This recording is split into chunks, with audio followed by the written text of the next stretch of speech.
오늘은 12월 마지막 금요 기도회이고 또 2024년 또 마지막 기도회가 됩니다. 여기까지 인도하신 하나님께 정말 감사드리고요. 여러분 한 해를 또 되돌아보면서 또 어떤 마음이 드시는지 모르겠습니다. 여러분은 올 한 해 어떤 한 해를 보내셨나요? 오늘 제가 운전하면서 이렇게 라디오를 듣다 보니까 그런 이야기를 하더라고요. 올해 나의 3대 뉴스를 보내주세요. 그러니까 나만의 내 인생의 2024년에 3대 뉴스를 보내달라고 진행하는 것을 들었습니다. 그랬더니 이제 많은 분들이 뭐 이직, 또 승진했어요, 또 사랑하는 가족과 사별 등등의 다양한 사건들을 이렇게 또 3대 뉴스로 만들어서 이렇게 또 방송국으로 보내더라고요. 여러분은 어떠세요? 여러분은 올해 2024년 나만의 3대 뉴스라고 한다면 어떤 사건을 이렇게 짚어볼 수 있겠습니까? 한번 이렇게 만들어 보는 것도 또 좋은 시간이 될 것 같습니다. 우리는 연말이 되면 지난 시간과 또 우리의 삶을 또 되돌아보고 질문하죠. 올 한 해 나는 잘 살았을까? 또 나의 이 시간은 의미 있는 가치 있는 시간으로 채웠을까? 우리는 또 돌아보고 또 고민하게 됩니다. 사랑하는 성도 여러분, 어떤 삶이 지나고 나면 후회 없는 삶일까요? 어떤 삶이 복된 삶일까? 12월 마지막 금요 기도회를 또 우리가 드리면서 우리가 정말 후회 없고 의미 있는 삶이 무엇인지 우리가 함께 묵상해 보기를 원하는데요. 오늘 예수님은 비유로 한 가지 이야기를 우리에게 설명해 주시는데 악한 포도원 농부 비유를 말씀해 주십니다. 내용은 이렇습니다. 한 포도원 주인이 농부들에게 세를 주고 포도원을 맡긴 다음에 타국으로 갔습니다. 당시 이스라엘에는요, 그 디아스포라라고 하는 그 교포 유대인들이 있었습니다. 그래서 이 사람들이 외국에서 돈을 벌어서는 이스라엘의 땅을 산 뒤에 그 지역민에게 땅을 또 임대해주는 이런 일들이 흔히 있었던 것 같습니다. 예수님께서 이제 그런 내용들을 빗대어서 이제 이 말씀을 하셨는데요. 자, 포도원 주인은 포도원을 그 지역 사람들에게 맡겼죠. 농부들에게 맡기고 이제 이야기를 보면 이제 수확할 때가 되니까 세를 받으려고 이제 종을 보냅니다. 그런데 이 악한 농부들이요, 주인에게 세를 주지 않고 어떻게 하죠? 오히려 그 종을 때려서 돌려보냅니다. 그렇게 여러 차례 일이 일어났습니다. 주인이 종을 보낼 때마다 세를 이렇게 보내지 않고 계속 이렇게 괴롭히는 거죠. 그리고 나중에는 그 종을 죽이기까지 하는 일이 벌어졌습니다. 그래서 마지막에 보면 주인은 자기 사랑하는 아들을 보냅니다. 설마 내 아들은 건드리지 않고 새를 주겠지 하는 마음이었을 겁니다. 그런데 악한 농부들이 어떻게 반응했을까요? 7절을 보니까 그 농부들이 서로 말하되 이는 상속자니 자 죽이자. 그러면 그 유산이 우리 것이 되리라 하고. 농부들은 어리석게도 이 상속자 주인의 아들을 죽이면 이 포도원이 자기들 소유가 될 것이라고 생각했습니다. 그래서 실제로 주인의 아들을 죽였고요. 그리고 그 아들을 포도원 밖으로 내던졌습니다. 예수님께서 여기까지 비유로 말씀하신 다음에 이렇게 무리들에게 물었습니다. 9절, 포도원 주인이 어떻게 하겠느냐? 와서 그 농부들을 진멸하고 포도원을 다른 사람에게 주리라. 여러분, 예수님의 포도원 비유는요, 1차적으로는 이스라엘의 그 긴 역사를 상징합니다. 무슨 말이냐면 포도원 주인은 하나님이시죠. 그래서 하나님이 당신의 백성들에게 끊임없이 당신의 종들을, 선지자들을 보내시는 거예요. 계속 보내어서 또 호소하시고 말씀하시지만 악한 농부들, 즉 이스라엘 백성들은 그 하나님의 마음을 거절합니다. 그리고 나중에는 결국 하나님께서 보내신 하나님의 아들 예수 그리스도마저 십자가에 못 박고 죽이는 거죠. 예수님께서는 이 모든 상황들을 이 포도원 농부 비유로 설명하고 계시는데요. 이게 1차적인 이 비유의 상징이라면 오늘 저는 이 비유에서 또 다른 부분을 좀 더 여러분하고 나누기를 원하는데 그건 뭐냐면 바로 오늘 이 본문이 우리에게 죄가 무엇인지 선명하게 보여주고 있다는 사실입니다. 성도 여러분, 왜 이 농부들은 포도원의 그 아들을 죽였을까요? 아마도 그들은 이렇게 생각했을 겁니다. 우리가 이 주인의 아들을 죽이면 그 모든 재산이 자신들의 것이 될 것이라고 착각을 했을 겁니다. 이게 이제 아들을 죽인 이유죠. 그리고 그 포도원을 내 것으로 차지하고 싶었을 겁니다. 여러분, 이것은 다른 말로 하면 나는 이제 더 이상 당신의 종으로 살지 않겠다. 나는 내 인생의 주인으로 살겠다라는 뜻입니다. 여러분, 여기서 죄에 대한 중요한 정의가 나옵니다. 성도 여러분, 죄가 무엇입니까? 여러분, 성경이 말하는 죄는 세상에서 말하는 어떤 윤리적인 문제를 뜻하지 않습니다. 성경이 말하는 죄는요, 내가 주인이 되고 싶어 하는 마음입니다. 다시요. 성경에서 말하는 죄의 그 근본 핵심은 뭐냐면 내가 주인이 되고 싶은 마음. 그래서 내가 모든 것을 소유하고 싶은 마음을 바로 성경은 죄라고 합니다. 그래서 내 자아가요, 내가 가지고 있는 모든 것을 좌지우지하는 것이 죄이기 때문에 반대로 그러면 회개는 뭘까요? 죄를 회개한다는 그 회개는 내 자아가 철저하게 깨어지는 것이고요. 내가 주인인 자리에서 섬기는 주님의 종의 자리로 내려오는 것을 우리는 회개라고 합니다. 여러분, 차이가 있죠? 그래서 여러분, 세상은 이 자신이 주인의식을 가지고 살아가는 걸 때로는 뭐라고 표현하냐면 개성이다라고 표현합니다. 혹은 좀 고집이 좀 있네라고 합니다. 아니면 의지가 강해, 자기 주관이 뚜렷해, 이렇게 말하고 또 포장하기도 합니다. 그런데 여러분, 그 이면에, 그렇게 말하는 그 이면에 사실은 내 인생의 주인이 나야 라고 생각을 한다면 이렇게 말한 것은 다 포장일 뿐 성경은 이걸 개성이라고 말하지 않고 이걸 죄라고 한다는 거예요. 여러분, 에덴 동산을 한번 생각해 보십시오. 최초의 죄가 등장하죠. 에덴 동산에서 등장했던 그 죄는 무엇이었습니까? 아담과 하와가 하나님이 따먹지 말라고 하신 선악과를 따먹은 것입니다. 왜 따먹었습니까? 표면적인 이유는 보암직도 하고 먹음직도 했기 때문이라고 말합니다. 그러나 사실은 더 중요한 이유가 있었죠. 마귀가 말했습니다. 창세기 3장 5절에 너희가 그것을 먹는 날에는 너희 눈이 밝아져 하나님과 같이 되어 선악을 알 줄 하나님이 아심이니라.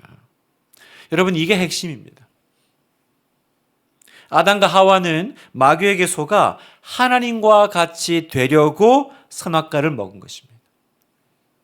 내 삶의 주인이 하나님이 아니라 나라는 그 증명이 바로 선악과를 먹은 사건이라는 거예요. 여러분, 이것이 죄입니다. 선악과 하나 따먹었다고, 과일 하나 먹었다고 지금 하나님께서 이 심판하신 것이 아니에요. 선악과를 먹었다라는 건 뭐예요? 이제 나는 더 이상 당신의 종으로 살지 않겠습니다. 내 인생의 주관자는 나야. 내가 주인으로 살겠습니다. 라는 거예요. 여러분, 오늘 비유의 핵심도 여기 있습니다. 여러분, 생각해 보세요. 왜 이 농부들은 악한 농부가 되고 말았을까요? 왜 그들은 악해질 수밖에 없었을까요? 자신이 종으로 사는 것을 포기하고 내가 주인이 되겠다고 발부둥 쳤기 때문입니다. 이것이 죄의 본질이에요. 그래서 여러분, 믿음이란 무엇입니까? 하나님이 계시냐 안 계시냐를 믿고 안 믿고의 차원이 아니에요. 야고보서 2장 19절에 보니까 네가 하나님은 한 분이신 줄을 믿느냐? 잘하는도다. 귀신들도 믿고 떠드느니라. 무슨 말이에요? 귀신들도 그 정도 믿음이 있다라는 거죠. 하나님이 계시는 것 같아. 하나님이 있음을 나도 알아. 이건 귀신들도 가지고 있는 믿음의 수준이라는 것입니다. 그러면 여러분, 진정한 믿음이란 무엇일까? 어떻게 생각하세요? 진정한 믿음이 있다. 이건 어떤 믿음입니까? 하나님이 계심을 믿는 그것이 아니라 네 인생의 주인이 누구냐라는 그 질문에 내 인생의 주인은 예수님이십니다라고 대답하는 거예요. 여러분, 이게 진정한 믿음입니다. 그러니까 여러분, 교회 다니면서도요, 믿음 없는 사람들 많습니다. 나는 하나님이 계심을 믿어. 그렇게 하지만, 그래서 그 믿음을 가지고 각종 봉사도 하고 예배를 섬겨도요, 내 인생의 주인이 예수님이십니다라는 이 고백이 없다면 그 사람은 믿음 없는 사람이라는 거예요. 성도 여러분, 여전히 내 인생의 주인이 자기 자신인 사람은요, 모든 걸 자기가 다 결정합니다. 하나님을 믿는 것처럼 보여도요, 기도 없이 항상 제멋대로 결정하고 또 자기 고집대로 살아갑니다. 그래서 하나님의 말씀과 자기 의지가 부딪히잖아요. 그러면 언제나 누가 이겨요? 말씀은 지고 자신의 의지가 항상 승리를 합니다. 처음에는 고민하는 것처럼 보여요. 그러나 마지막에는 결국 하나님의 뜻을 무시하고요, 자신의 뜻을 꼿꼿이 세웁니다. 제가 전에도 한번 예로 든 적이 있는데, 제 교구에 그런 집사님이 계셨어요. 이건 일반화할 수 있는 건 아니고 그분의 특징이었어요. 뭐냐면 뭘 이렇게 얘기하면 항상 기도해 보겠습니다 이렇게 말씀하시는 거예요. 그리고는 안 하셔요. 그리고는 이렇게 며칠 지나서 어떻게 기도하셨나요? 그러면 못하겠다고 하시는 거예요. 그래서 처음에는 기도해보고 그렇게 결정하신 내용인 줄 알았어요. 그런데 이분의 특징이 그래요. 항상 뭘 이렇게 권면을 하고 좀 봉사하시지요, 이것 좀 맡아주세요 그러면 항상 기도해 보겠다 그래요. 그리고 며칠 지나면 안 한다라는 거예요. 그래서 제가 이분은 이렇게 말씀하시는 분이구나. 그래서 교구가 바뀌었죠. 바뀌었는데 그 다음 목사님이 또 그분이 또 교회도 오래 다니시고 겉으로는 되게 신실하시니까 또 이렇게 뭘 맡기려고 이렇게 하면서 저한테 물어보더라고요. 그분 어떠시냐? 그래서 제가 물었죠. 그분한테 부탁을 했냐 했더니 이미 부탁을 했는데 그분이 긍정적으로 기도를 해보신다고 말씀하셨다라는 거예요. 내가 속으로 안 한다고 할 텐데, 아니나 다를까? 며칠 지나서 안 한대요 목사님. 그렇게 연락 왔다 그러더라고요. 여러분, 이건 이렇게 기도해 본다라는 게 뭐가 잘못이겠어요? 기도해 보고 항상 결정해야죠. 그러나 그게 어떤 나의 면피가 되고요, 언제나 결국은 내 뜻, 내 의지가 이긴다면 여러분, 이건 성경이 말하는 죄예요. 여러분, 이건 죄입니다. 이런 사람들은요, 이 악한 농부 같은 이런 사람들은요, 예수님이 오셔도요, 마치 마지막에는 그 악한 농부들이 주인의 아들을 죽인 것처럼 하나님의 뜻을 언제나 꺾어버립니다. 우리 삶 가운데 하나님의 뜻이 임해도요, 그 뜻을 밟아버릴 수 있는 거예요. 사랑하는 성도 여러분, 오늘 이 말씀은 저와 여러분을 위해서 하나님이 주신 말씀입니다. 이 악한 농부가 바로 나일 수 있다라는 거예요.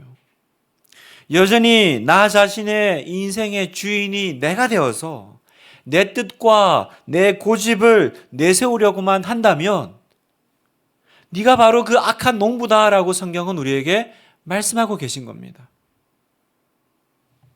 그렇다면 여러분, 우리는 어떻게 살아야 될까요? 오늘 성경은 우리가 어떻게 살아야 되는지 그 대안을 설명해 주세요. 10절, 11절을 같이 한번 읽겠습니다. 시작.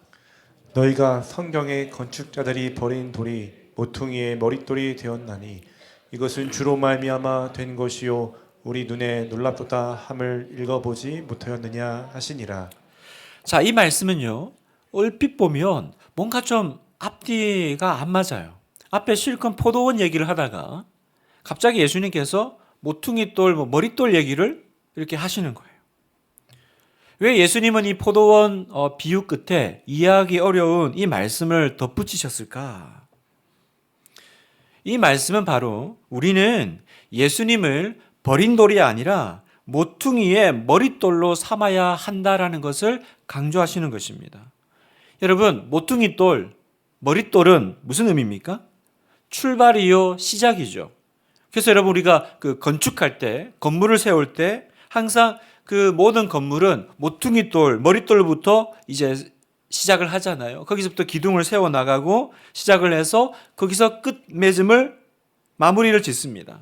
무슨 말이냐면 우리 삶의 가장 귀중한 중요한 기초가 바로 예수님이 되어야 한다라는 사실이에요.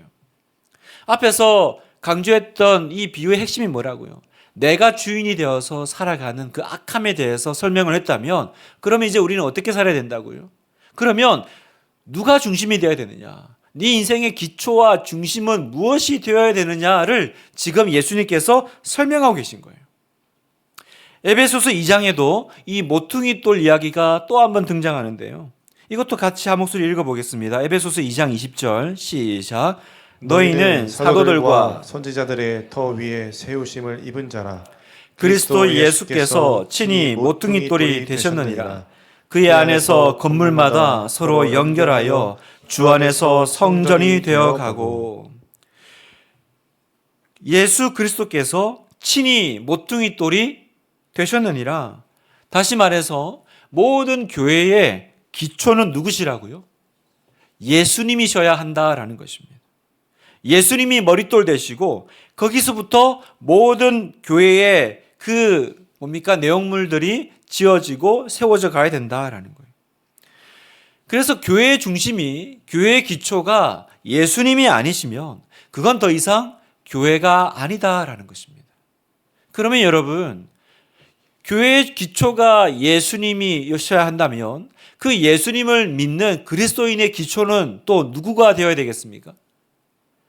그렇죠. 바로 그리스도인의 기초도 예수님이 되셔야만 하고요. 반대로 예수님이 그 중심이 되고 기초가 되지 않은 그리스도인은 사실은 그리스도인이 아니다라는 겁니다. 성도 여러분, 오늘 이 말씀은 우리에게 굉장히 중요한 도전을 던집니다. 우리는 예수님이 나의 주인이 되시는 인생을 살고 있는지 정말로 점검하고 돌아보셔야 돼요. 거기서부터 이 악한 농부가 다시 하나님의 자녀로 변화되는 출발점이 될 것입니다. 여러분, 예수님을 믿는다라는 것은 무엇입니까? 내가 성경책 끼고 주일날 교회 다니는 것만이 전부가 아닐 겁니다. 예수님을 믿는다라는 것은 내 삶의 주인이 나 자신에서 예수님에게로 바뀌어야 한다는 거예요. 여러분, 믿는다라는 건요, 우리가 거듭났다라는 표현을 쓰죠. 여러분, 거듭남이란 다시 태어난 것입니다. 그래서 여러분, 신앙은 개선하는 게 아니에요. 신앙은 거듭나는 것입니다. 우리의 자아가 개선되어서 조금씩 좋아지는 것이 아니에요. 옛 자아가 완전히 죽는 것입니다. 어떤 옛 자아요? 나의 중심이 내 인생의 기초에 서 있는 그 자아요. 내가 주인이 되어 있는 그 자아가 완전히 죽는 거예요. 그래서 신자는 날마다 그 정과 욕심을 십자가에 못 박아야 합니다. 우리의 자신의 그 자아를 날마다 철저히 죽여야 해요. 그런데 우리는 이 거듭남, 다시 말하면 이 중심되어 있는 나 자신을 죽이는 것이 없어요. 날마다 나를 죽이는 삶이 없습니다. 그러니까 거듭나고 나서 해야 될 이야기를 죽기 전에 하니까 항상 문제예요. 아니, 내가 주인이고요, 내가 중심이니 자아가 죽지 않은 상태에서 꿈과 비전을 이야기한다면 그 꿈과 비전은 어떤 것이 될까요? 그건 철저하게 자기의 욕심과 야망이 되겠죠. 내 자아가 여전히 펄떡거리고 살아있으면서 무슨 하나님 나라 이야기를 합니까? 사실은 하나님 나라 그러지만 뭐 하고 있어요? 자기 나라를 세우고 완성하고 있죠. 하나님은요, 내 나라를 잘 세우도록 도와주시는 분이 되는 겁니다. 여러분, 이런 것들은요, 모두 나의 자아가 죽고 나서 그리고 다시 산 다음에, 거듭난 다음에 해야 될 이야기라는 것입니다. 여러분, 기독교의 핵심은 그래서 죽는 겁니다. 기독교의 핵심은 죽어야 해요. 기독교의 핵심은요, 좋아지는 것이 아닙니다. 개선하는 것이 아닙니다. 철저하게 나의 자아가 죽는 것입니다. 나 자신이 죽기 전에는 어떤 좋은 말씀도 의미가 없어요. 죽고 난 다음에 다시 새 삶이 시작되는 거예요. 그래서 우리는 어떻게 해야 됩니까? 날마다 예수 그리스도의 십자가를 의지해서 죽는 싸움을 해야 합니다. 죽는 싸움을 해야 해요. 예수와 함께 죽고 예수와 함께 살아나야 하는 것이에요. 고린도전서 15장 31절을 같이 읽겠습니다. 시작. 형제들아, 내가 그리스도 예수 우리 주 안에서 가진 바 너희에 대한 나의 자랑을 두고 단언하노니 나는 날마다 죽노라. 사도 바울은 뭘 자랑하고 있습니까? 뭘 고백하고 있어요? 나는 날마다 죽노라라는 거예요. 여러분은 날마다 죽고 있습니까? 내가 주인이 된 그 자아, 나의 중심이 모든 것이 된 그 옛 삶, 날마다 죽이고 있습니까? 사랑하는 성도 여러분, 올 한 해를 돌아보면서요, 2024년 우리는 어떻게 살았습니까? 우리의 모든 순간과 사건과 그 삶의 그 코너마다 정말로 예수님께서 나의 주인이 되셨나요? 분명히 내가 주인 노릇을 하면서 살아왔던 시간들이 참 많았을 겁니다. 내가 주인 삼을 모든 것들이 다 깨져야 합니다. 다 내려놓으셔야 해요. 회개란 무엇이라고요? 여러분의 삶에서 예수님이 주인 되지 못한 부분에서 이제 예수님이 주인 삼으시는, 예수님을 주인 삼는 그 작업이 일어나는 것, 그게 회개예요. 새로운 삶은 악한 농부가 하나님의 자녀의 삶으로 거듭나는 것은 거기서부터 출발합니다. 이게 안 되면 여러분 회개했다고 해도 전혀 바뀌는 것이 없을 거예요. 눈물을 흘리고 회개했지만 왜 내 삶은 달라지지 않을까? 왜 내 삶에 하나님의 변화의 역사가 일어나지 않을까요? 내 인생의 그 의자의 중심에서 내가 내려온 적이 없으니까요. 성도 여러분, 예수님은 내 인생의 모퉁이 돌이십니다. 모퉁이 돌은 시작과 끝입니다. 내 인생의, 우리 인생의 결론은 예수님이셔야 합니다. 말씀을 마무리하면서요, 이제 여러분은 어떤 삶을 살기를 원하세요? 여러분, 다가오는 2025년 새해에는 무엇을 성취하고 이루는 인생이 되기를 원하세요? 여러분, 나의 영광을 위해 살겠습니까? 내 인생의 목표를 이루시겠습니까? 나의 어떤 좋은 기도 제목들을 하나님 앞에 드리면서 살아가시겠습니까? 여러분, 내 영광과 나의 나라와 나를 위한 삶은요, 언제나 그 끝은 허무함입니다. 허무함이에요. 이사야 40장 8절에 보니까 풀은 마르고 꽃은 시드나 우리 하나님의 말씀은 영원히 서리라 하라. 풀은 마르고 꽃은 시든대요, 여러분. 풀은 금방 시듭니다. 화려한 꽃도 다음 날만 되면 시듭니다. 그러나 영원히 남는 것이 있대요. 뭐가 남아요? 하나님의 말씀은 남고 하나님의 말씀은 영원합니다.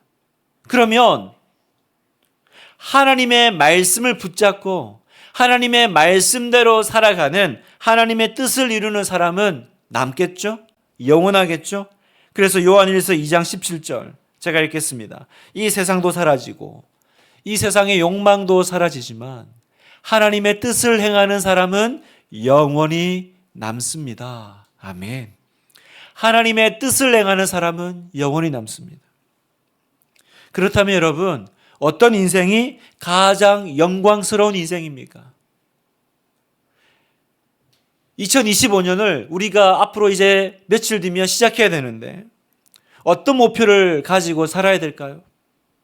내년에는 더 열심히 운동도 하고 헬스도 해서 몸을 가꾸는 것, 그것도 필요하겠죠. 인생의 계획을 세우고 준비해 나가는 것 필요하겠죠.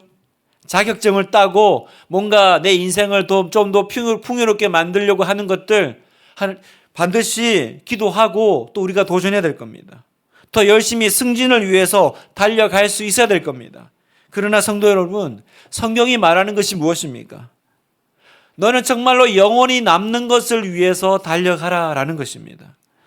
정말로 참된 영광을 취하라는 거예요. 여러분, 우리 안에는 영광이 없어요. 우리 안에는 영광이 없습니다. 영광은, 진정한 영광은 예수님 안에 있습니다. 예수님을 붙잡고 예수님의 영광을 추구할 때 우리는 진정한 영광을 맛봐요. 결국 우리 삶의 마지막엔 뭐만 남아요? 예수님을 위해 헌신한 것들만 남을 거라는 것입니다. 예수님을 위해 산 인생이 가장 영광스러울 거라는 거예요.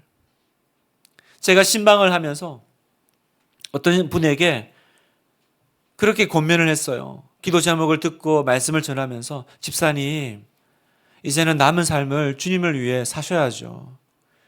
그랬더니 그냥 빙그레 웃으시더라고요. 빙그레 웃으시더라고요. 만약에 오늘 주님께서 여러분에게, 집사님, 사랑하는 성도님, 이제는 남은 삶을 주님을 위해 사셔야지요 라고 말씀을 드린다면 여러분은 뭐라고 반응하시고 응답하시겠습니까? 오늘 악한 농부 비유의 핵심은 무엇입니까? 내가 상속자가 되겠다. 이 포도원 내 거 만들 거야. 내가 이제 주인 노릇할 거야. 이걸 준 사람 누군지 상관없어.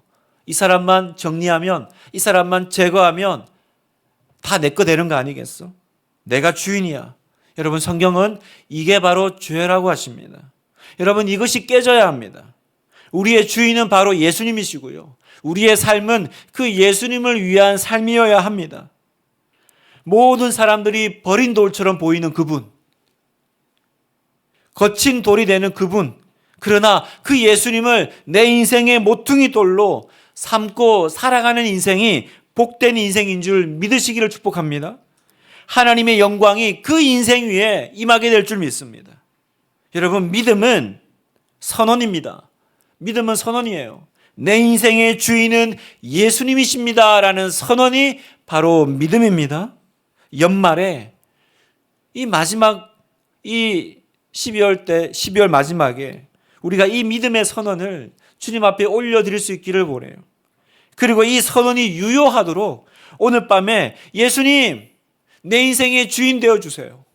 예수님, 내년에 2025년은 예수님이 주인 되셔서 나를 이끌어 가시는 그런 인생이, 그런 시간이 되게 해주시옵소서. 그렇게 함께 기도하는 저와 여러분 되기를 주님의 이름으로 축복합니다.